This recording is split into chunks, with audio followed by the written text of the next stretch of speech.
Breaking news చూస్తున్నాం. తెలంగాణ రాష్ట్రంలో మంత్రివర్గ విస్తరణ తర్వాత మరోసారి రాజకీయాలు బగ్గుమన్నాయి. మంత్రి పదవి అందుకున్న వారు సంతోషంతో సంబరాలు జరుపుకుంటుంటే మంత్రి పదవిపై ఆశలు పెట్టుకున్న వారంతా కూడా అడియాశలైపోయి వారి రాజీనామాల వరకు తెరలేపడం జరిగింది. చాలా మంది నేను త్యాగానికి సిద్ధంగా ఉన్నా, నేను పార్టీ కోసం పనిచేస్తున్నా, పార్టీలో ఎన్నెలుగా ఉన్నా, కానీ నేను పార్టీ గుర్తించకపోవడం నాకు ఇబ్బందిగా ఉందని చెప్పి ఏకంగా రాజీనామా చేస్తానని చెప్పి కొందరు హెచ్చరిస్తుంటే మరికొందరేమో బుజ్జగింపుల పర్వం తర్వాత కొంత కాస్త సైలెంట్ అయిపోయారు. కానీ నల్గొండ జిల్లాలో మాత్రం పెద్ద ఎత్తున ఒక కోల్డ్ వార్ ఇంకా కొనసాగుతూనే ఉంది. నల్గొండ జిల్లాలో జానారెడ్డి వర్సెస్ కోమటిరెడ్డి బ్రదర్స్ గా ఆ కోల్డ్ వార్ కొనసాగుతుంది. ముఖ్యంగా కోమటిరెడ్డి రాజగోపాల్ రెడ్డికి మంత్రి పదవి ఇస్తానని చెప్పి అధిష్టానం ఒప్పుకొని ముఖ్యమంత్రి రేవంత్ రెడ్డి హామీ ఇచ్చినప్పటికీ జానారెడ్డి ధృతరాష్ట్రుడి పాత్ర పోషించి తనకి పదవి ఇవ్వకుండా అడ్డుకున్నాడు అని చెప్పి కూడా కోమటిరెడ్డి రాజగోపాల్ రెడ్డి గతంలో చెప్పుకొచ్చాడు. అయితే తాజాగా మరోసారి ఇద్దరి మధ్య ఈ వార్ కొనసాగుతుంది. కోమటిరెడ్డి రాజగోపాల్ రెడ్డి వర్సెస్ జానారెడ్డిగా ఈ యుద్ధం మరింతగా ముదురుతోంది. క్యాబినెట్ హోదా రాకుండా జానారెడ్డి అడ్డుకొని బిగ్ స్కెచ్ వేశారని రాజగోపాల్ రెడ్డి భావిస్తున్నారు. జానారెడ్డి పదవి రాకుండా చేశాడని చెప్పి కోమటిరెడ్డి బ్రదర్స్ అండ్ కోమటిరెడ్డి రాజగోపాల్ రెడ్డి భావిస్తూ ఉన్నారు. సో దాంట్లో ఢిల్లీ లెవెల్లో రాజగోపాల్ కి వ్యతిరేకంగా కుట్రలు చేయడంలో జానారెడ్డి కీలక పాత్ర పోషించారని, దానికి వెంకటరెడ్డిని బూచిగా చూపించి బెర్త్ లేకుండా జానారెడ్డి చేశారని చెప్పి రాజగోపాల్ రెడ్డి భావిస్తున్నారు. కొడుకుల రాజకీయ భవిష్యత్తు కోసం జానారెడ్డి పావులు కరుపుతూ రఘువీర్ రెడ్డి, జైవీర్ రెడ్డి యొక్క ప్రాబల్యం తగ్గకుండా ప్లానింగ్ వేస్తున్నారని రాజగోపాల్ రెడ్డి అన్నారు. అయితే జానారెడ్డి కుట్రలను ముందే రాజగోపాల్ రెడ్డి పసిగట్టి గతంలో కూడా వ్యాఖ్యలు చేసుకొచ్చాడు. అయితే జానారెడ్డిని ధృతరాష్ట్రుడితో పోల్చాడు కోమటిరెడ్డి రాజగోపాల్ రెడ్డి. కోమటిరెడ్డి రాజగోపాల్ రెడ్డి గతంలోనే ధృతరాష్ట్రుడు అంటూ జానారెడ్డి విషయంలో పోల్చినటువంటి ఒక్కసారి ఆ విజువల్ ని మనం చూస్తున్నాం. రైట్ సైడ్ బాక్స్ లో కనిపించినటువంటి కోమటిరెడ్డి రాజగోపాల్ రెడ్డి విజువల్లో గతంలో జానారెడ్డిని ఉద్దేశించి ఆయన మాట్లాడిన మాటలు, ఆ సంఘటనలో ఆ వేదికపై నుంచి మాట్లాడుకొచ్చారు ఆయన. సో ఇప్పుడు జానారెడ్డి చేయడం వల్లే నాకు పదవి రాలేదనేది చాలా గట్టిగా నమ్ముతున్నారు రాజగోపాల్ రెడ్డి. ఇకపై ఇప్పట్లో అయితే వచ్చే అవకాశం లేదు. సో డెఫినెట్ గా నల్గొండలో ఆల్రెడీ ఇద్దరు మంత్రులు ఉన్నారు. దాంట్లో కోమటిరెడ్డి వెంకటరెడ్డి ఒకరు. కోమటిరెడ్డి రాజగోపాల్ రెడ్డి అవకాశం కోసం ప్రయత్నం చేస్తే కోమటిరెడ్డి వెంకటరెడ్డిని లేదా రాజగోపాల్ ఎవరినో ఒకరిని డిసైడ్ చేసుకోమనండి, ఒక్కరికి మాత్రమే అవకాశం ఇస్తాం, లేదు ఇద్దరికి కావాలంటే ఆల్రెడీ అక్కడ మంత్రిగా ఉన్నటువంటి ఉత్తమ్ కుమార్ రెడ్డి కూడా, నా సతీమణి కూడా కోదాడ నుంచి ఎమ్మెల్యేగా ఉన్న 2 సార్లు గెలిచారు, తనకు కూడా మంత్రివర్గంలో అవకాశం కల్పించండి అంటూ కూడా ఉత్తమ్ కుమార్ రెడ్డి కూడా డిమాండ్ చేస్తున్నారు. కాబట్టి సో ప్రస్తుతానికి కోమటిరెడ్డి బ్రదర్స్ లో ఎవరినో ఒకరిని తేల్చుకోమని అనడంతోనే రాజగోపాల్ రెడ్డి కూడా చాలా ప్రగాఢంగా నమ్మారు.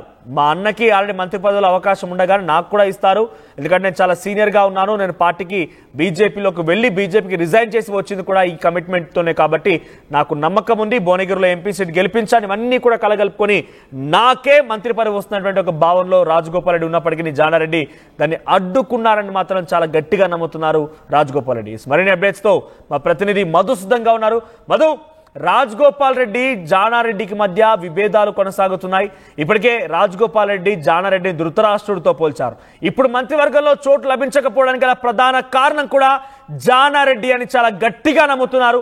తన కొడుకుల యొక్క రాజకీయ ఎదుగుదల కోసం మమ్మల్ని తొక్కేందుకు ప్లాన్ చేశారు, మా అన్న వెంకటరెడ్డిని బూచిగా చూపించి నాకు ఈ పదవి రాకుండా అడ్డుకున్నారని చెప్పి రాజగోపాల్ రెడ్డి భావిస్తున్నట్టు తెలుస్తోంది. ఎలా ఉండబోతుంది రేపటి రోజున?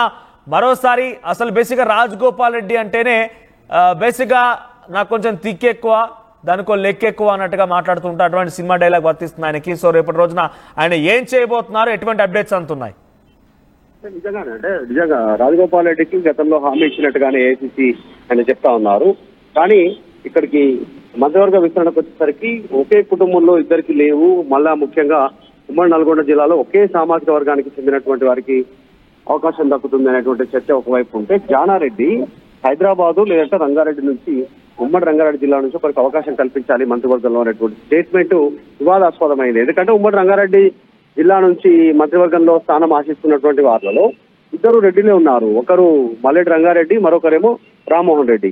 ఇక్కడ వివాదమైంది. అక్కడ రెడ్డికి ఇచ్చి ఇక్కడ రెడ్డిని కట్ చేయాలి ఉమ్మడి నల్గొండ జిల్లాలో అనేటువంటిది జానారెడ్డి వ్యూహంగా రాజగోపాల్ రెడ్డి చెప్పే ప్రయత్నం చేస్తారు. ఆయన ఒక ధృతరాష్ట్ర ధర్మరాజుగా ఉండాల్సినటువంటి జానారెడ్డి ధృతరాష్ట్రుడు అయ్యాడు. సో ఆయన చేస్తున్నటువంటి పని కరెక్ట్ కాదు, తన కొడుకు భవిష్యత్తు కోసం ఫ్యూచర్ లో ఈ రకంగా స్టేట్మెంట్ చేస్తున్నారనేటువంటిది ఆయన ఓపెన్ గానే మాట్లాడారు. ఇప్పుడు జరుగుతున్న పరిణామాలు చూస్తే కూడా అలాగే కనిపించింది. రాజగోపాల్ రెడ్డిని పూర్తిగా పక్కన పెట్టినా రాజగోపాల్ రెడ్డి ఇంతవరకు ఏఐసీసీ అధిష్టానం వారికి సరౌండింగ్ వాళ్ళకు అందుబాటులోకి రాలేదు. ఫోన్ స్విచ్ ఆఫ్ ఉంది, ఎక్కడున్నాడో తెలీదు. వీళ్ళు బుజ్జగించే ప్రయత్నం చేసినా ససేమిరా అంటున్నారు రాజగోపాల్ రెడ్డి, పట్టించుకోవట్లేదు. సేమ్ కేతిరెడ్డి ఎలాగైతే ఆంధ్రప్రదేశ్ లో మార్నింగ్ వాక్ చేశారో గ్రామాలలో, ఇప్పుడు రాజగోపాల్ రెడ్డి కూడా మార్నింగ్ వాక్ చేస్తా ఉన్నారు. మునుగోడు నియోజకవర్గంలో ఒక్కొక్క మండలాన్ని ఎంచుకొని అక్కడ ప్రజలను కలిసి వారి సమస్యలు తెలుసుకుంటూ వారితో మమేకం అవుతూ మార్నింగ్ వాక్ చేస్తున్నటువంటి పరిస్థితి కనిపిస్తా ఉంది. ఇవన్నీ చూస్తా ఉంటే రాజగోపాల్ రెడ్డికి మంత్రివర్గంలో అవకాశం లేదు అని చాలా స్పష్టత వచ్చేసింది. వస్తే ఇప్పుడే రావాలి. ఇక ఫ్యూచర్ లో కూడా రాజగోపాల్ రెడ్డికి మంత్రివర్గంలో స్థానం లేదు. కాబట్టి కోల్డ్ వార్ నడుస్తా ఉంది. దీని వెనకాల జానారెడ్డి ఉన్నారు. జానారెడ్డి కుట్రతోటే కోమటిరెడ్డి రాజగోపాల్ రెడ్డికి అవకాశం దక్కలేదు అనేటువంటిది. ఇప్పుడు ఒకే కుటుంబంలో ఉన్నటువంటి వారికి మంత్రి పదవులు వచ్చాయి, ఎంపీ వచ్చాయి, ఎమ్మెల్యే కూడా వచ్చాయి. ఇప్పుడు ఎగ్జాంపుల్ వివేక్, తర్వాత బట్టి విక్రమార్క కుటుంబాన్ని తీసుకుంటే బట్టి విక్రమార్క డిప్యూటీ సీఎం, 2 మంత్రి పదవులు ఉన్నాయి. ఆ తర్వాత అటు మల్లు రవి తీసుకుంటే ఎంపీ టికెట్ వచ్చింది. తర్వాత ఇప్పుడు ఆయన మళ్ళీ పార్టీలో కూడా పదవి క్రమశిక్షణ సంఘం చైర్మన్ గా ఆయనకు అవకాశం ఇచ్చారు. ఇన్ని జరుగుతా ఉన్నాయి ఒక్కొక్క కుటుంబంలో. మాకెందుకు లేదు అనేటువంటి డిమాండ్ ని రాజగోపాల్ రెడ్డి వినిపించే ప్రయత్నం చేశారు. మొత్తానికి జానారెడ్డి చెక్ పెట్టారు. అందులో భాగంగా రాజగోపాల్ రెడ్డికి మంత్రి పదవిలో అవకాశం దక్కలేదు. అది ఫ్యూచర్ రాజకీయాలను, భవిష్యత్ రాజకీయాలను దృష్టిలో పెట్టుకొని ఇద్దరిద్దరు ఒకే కుటుంబం నుంచి ఉంటే రాజగోపాల్ రెడ్డికి కుమారుడు ఉన్నాడు, ఆయన పొలిటికల్ ఎంట్రీ ఇచ్చే అవకాశం ఉంటుంది ఒకవేళ మంత్రి అయితే.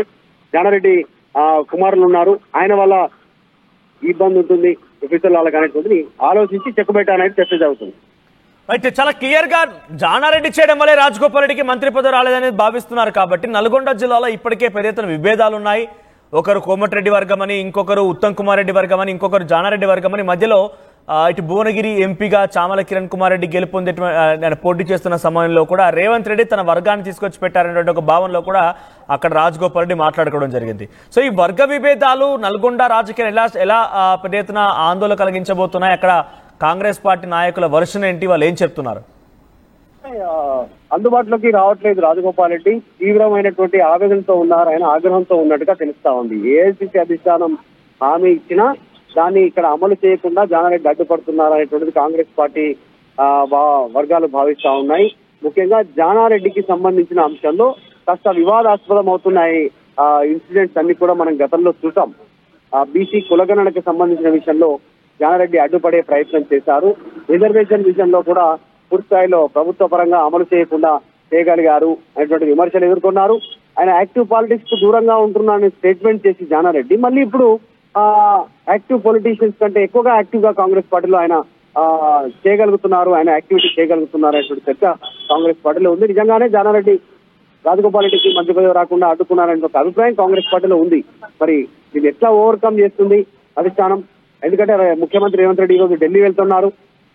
నిన్న ముగ్గురు మంత్రులుగా ప్రమాణ స్వీకారం చేశారు. కాబట్టి వారికి శాఖల కేటాయింపు, తర్వాత తదుపరి మరో 3 శాఖల కేటాయింపు కూడా ముగ్గురిని కూడా ఫుల్ఫిల్ చేయడానికి అధిష్టానం సిద్ధమవుతున్నట్టుగా తెలుస్తా ఉంది. ఈ తలనొప్పి ఎక్కువ అవుతా ఉంది, మంత్రి పదవులతోటి పార్టీలో ఇబ్బందికరమైన పరిస్థితి ఉంది పాలనా పరంగా అనేటువంటిది. ఆ 3 కూడా ఫుల్ఫిల్ చేయాలని ఆలోచన చేస్తా ఉన్నారు. మరి కాబోయేటువంటి 3 ఫుల్ఫిల్ సంబంధించిన విషయంలో ఎవరికైనా అవకాశం దక్కుతుందా చూడాలి. మరోసారి మీరు హోల్డ్ గెట్ బ్యాక్ చేయగలి మళ్ళీ. సో ఒకసారి గతంలో కోమటిరెడ్డి రాజగోపాల్ రెడ్డి గాంధీ భవన్కి వచ్చిన తర్వాత మీడియా ప్రతినిధి ప్రశ్నకి తనకి ఎటువంటి నమ్మకం ఉంది, ఆ విభేదాల గురించి అన్నిటి గురించి ఒక స్పష్టమైనటువంటి ఒక మాట మాట్లాడుకొచ్చారు. ఒకసారి దేంటో చూద్దాం. మీకు అవకాశం మంత్రివర్గంలో ఇస్తామని చెప్పి కాంగ్రెస్ అధిష్టానం పెద్దలు చెప్పారు. నాకు ఇప్పుడు నమ్మకం ఉంది. ఆలస్యం అయినా సరే తప్పకుండా కాంగ్రెస్ పార్టీ అధిష్టానం నాకు భవిష్యత్తులో మంత్రివర్గం స్థానంలో కనిపిస్తారని చెప్పి నాకు పూర్తి నమ్మకం ఉంది. మీకు అవకాశం మంత్రివర్గంలో ఇస్తామని చెప్పి కాంగ్రెస్ అధిష్టానం పెద్దలు చెప్పారు. నాకు ఇప్పుడు నమ్మకం ఉంది. ఆలస్యం అయినా సరే తప్పకుండా కాంగ్రెస్ పార్టీ అధిష్టానం నాకు భవిష్యత్తులో మంత్రివర్గం స్థానంలో కనిపిస్తారని చెప్పి నాకు పూర్తి రైట్. ఇది ఆయన యొక్క ఆశాభావం, ఆయన యొక్క భావన. నాకు తప్పకుండా మంత్రి పదవిలో అవకాశం వస్తుంది, అధిష్టానం కల్పిస్తోంది, మంత్రి పదవిలో నేను ఉంటాను. ఏకంగా మంత్రి పదవి కాదు, హోం శాఖ అనేటువంటి ఒక శాఖను కూడా తనంతట తాను రాసుకున్నారు. హోం శాఖ నాకు ఇస్తారు. అటు నేను నల్గొండ జిల్లా నుంచి గత బీఆర్ఎస్ పార్టీలో మంత్రిగా పనిచేసి జగదీష్ రెడ్డిని అరెస్ట్ చేస్తాను, కేసీఆర్ని అరెస్ట్ చేస్తా, కేటీఆర్ని అరెస్ట్ చేస్తా, హరీష్ రావు అరెస్ట్ చేస్తా, కవితను అరెస్ట్ చేస్తా. ఇలాంటి వ్యాఖ్యలు మాట్లాడుకొచ్చిన రాజగోపాల్ రెడ్డికి ఒక్కసారిగా నిన్న జరిగిన మంత్రివర్గ విస్తరణ బిగ్ షాక్ కి గురి చేసింది. ఎస్ మధు, ఇటువంటి భావనలో ఉండేవారు ఆయన. సో ప్రస్తుతానికి రాజగోపాల్ రెడ్డి రైట్ రాజగోపాల్ రెడ్డి ఏం చేస్తారనేది కాస్త తీవ్ర ఉత్కంఠ రేపుతోంది. రాజగోపాల్ రెడ్డి ఎటువంటి ప్లాన్ తో ముందుకు వెళ్తారనేది కాస్త ఉత్కంఠ రేపుతోంది. ఎందుకంటే గతంలో కూడా ఆయన కాంగ్రెస్ పార్టీలో పిసిసి అధ్యక్షుడిగా ఉన్నటువంటి సమయంలో రేవంత్ రెడ్డికి తనకి పొసగక రేవంత్ రెడ్డి వల్ల ఎవరూ లాభపడలేదు, రేవంత్ రెడ్డి పైన దూషించి రేవంత్ రెడ్డి పైన అనేక ఆరోపణలు చేసి బీజేపీకి వెళ్ళిపోయారు.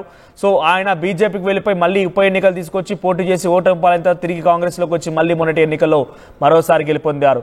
సో తాజాగా ఆయనకి మంత్రి పదవి వస్తున్నటువంటి భావనలో ఉన్నారు. ఆ తర్వాత కాంగ్రెస్లోకి తిరిగి వచ్చాక కూడా రేవంత్ రెడ్డితో చాలా సఖ్యతా సంబంధాలు కొనసాగాయి, మంచిగానే అంతా కూడా ముందు కొనసాగారు.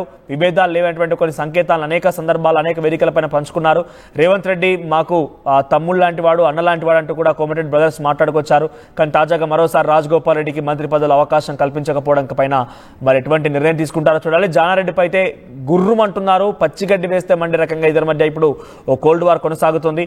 మరి ఇటువంటి పరిణామాల మధ్య అటు కాంగ్రెస్ పార్టీకి రాజగోపాల్ ఎటువంటి సమాధానం చెప్తారు, ఎటువంటి షాక్ ఇస్తారో చూడాల్సిన అవసరమైతుంది. ప్రస్తుతానికైతే మంత్రివర్గ విస్తరణలో మంత్రివర్గంగా స్థానం పొందిన వారంతా కూడా ఒక రకంగా సంతోషం వ్యక్తం చేస్తూ ఆశాభావం వ్యక్తం చేస్తూ వారంతా కొనసాగుతూ ఉంటే, మరోవైపు వీళ్ళంతా కూడా పెద్ద ఎత్తున ఆందోళన కలిగిస్తున్నారు. వీరంతా కూడా కొంత పెద్ద ఎత్తున ఆందోళన బాట పడుతున్నారు, రాజీనామాకు తెరలేపుతున్నారు. అయితే ఇటువంటి మరిన్ని లేటెస్ట్ అప్డేట్స్ కోసం ఎప్పటికప్పుడు మీకు అందాలంటే లోకల్ అయినా, స్టేట్ అయినా, నేషనల్, ఇంటర్నేషనల్ ఎప్పటికప్పుడు తాజా అప్డేట్స్ మీకు రావాలంటే వెంటనే RTV లైవ్ యాప్ను డౌన్లోడ్ చేసుకోండి. ఇటువంటి అప్డేట్స్ మీకు అందరికీ వస్తూనే ఉంటాయి. సో యాప్ లింక్ డిస్క్రిప్షన్లో ఉంది, వెంటనే డౌన్లోడ్ చేసుకోండి. ఆల్రెడీ డౌన్లోడ్ చేసుకున్నట్టయితే వెంటనే యాప్ని అప్డేట్ చేసుకోండి.